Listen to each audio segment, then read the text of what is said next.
اعوذ باللہ من الشیطان الرجیم، بسم اللہ الرحمن الرحیم، الحمدللہ رب العالمین، وصلی اللہ علی سیدنا محمد وآلہ الطیبین الطاہرین۔ ناظرین اکرام، ایک بار پھر آپ کا استقبال ہے نہج البلاغہ کی سیریز میں، جس میں ہم ایک ایک کر کے نہج البلاغہ کے خطبوں کو پڑھ کر اس کے معنی کو سمجھنے کی کوشش کر رہے ہیں۔ خطبہ نمبر 15 میں امیر المومنین نے جس وقت خلیفہ سوم کے غصب کردہ مالوں سے واپس لے کر لوگوں کے درمیان جو مال خلیفہ سوم نے لوگوں کے درمیان بخش کر دیا تھا اور دے دیا تھا، اس کو واپس لے کے آپ نے مسلمانوں کے درمیان جب تقسیم کر دیا تو اس کے بعد آپ نے یہ فرمایا، واللہ لو وجدتہ قد تزوج به النساء وملک به الاماء لرددته وان فی العدل ساعة ومن ضاق علیہ العدل فالجور علیہ اضیق۔ فرما رہے ہیں کہ خدا کی قسم، اگر مجھے ایسا مال بھی کہیں نظر آتا جس سے عورتوں کو مہر دیا گیا یا کنیزیں خریدی گئیں تو میں اس کو بھی واپس کر دیتا، چونکہ عدل کا تقاضا پورا کرنے میں وسعت ہے،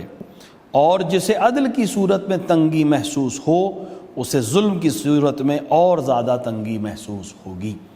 یعنی آپ کا کہنے کا مطلب یہ ہے کہ اگر عدل اور انصاف قائم ہونا ہے تو ہم یہ نہیں کہہ سکتے کہ اب یہ مال اس کام میں خرچ ہو چکا ہے لہٰذا اس کو واپس نہیں لیا جا سکتا، نہیں، اس میں وسعت پائی جاتی ہے۔ اگر کسی اور کا مال ہے اور غلط طریقے سے خرچ کیا گیا ہے تو حاکم اسلامی کی ذمہ داری ہے کہ اس کو واپس لے اور جو اس کے حقدار اس تک پہنچائے۔ اور ساتھ ہی ساتھ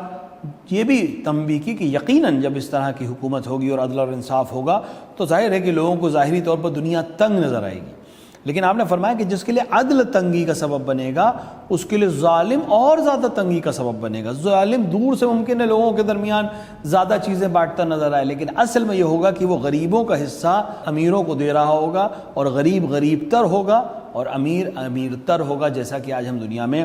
دیکھ رہے ہیں۔ لہٰذا امیر المومنین نے یہی فرمایا کہ اگر عدل اور انصاف پر انسان راضی ہو جائے ولو وہ سخت ہوگا لیکن وہ ظالم کی سختیوں سے کہیں کم ہوگا، اور انسان بہرحال عدل اور انصاف کے حاکم کے درمیان اگر زندگی گزارے تو وہ سخت ضرور ہوگی لیکن سکون کے ساتھ ہوگی، اور ظلم اور جابر حکمراں میں نہ سکون ملے گا اور نہ ہی کسی کو اس کا حق نصیب ہو سکے گا۔ بارگاہ الہی میں دست دعا ہے کہ حضرت کے جانشین اور اس شخص کی ظہور میں تعجیل ہو جو اس دنیا کو عدل اور انصاف سے بھر دے گا جیسے وہ ظلم و جور سے بھر چکی ہوگی۔ خداوند عالم ہمیں نہج البلاغہ کو پڑھنے، سمجھنے اور اس پر عمل کرنے کی توفیق عطا فرمائے۔ وصلی اللہ علی سیدنا محمد وآلہ الطیبین الطاہرین۔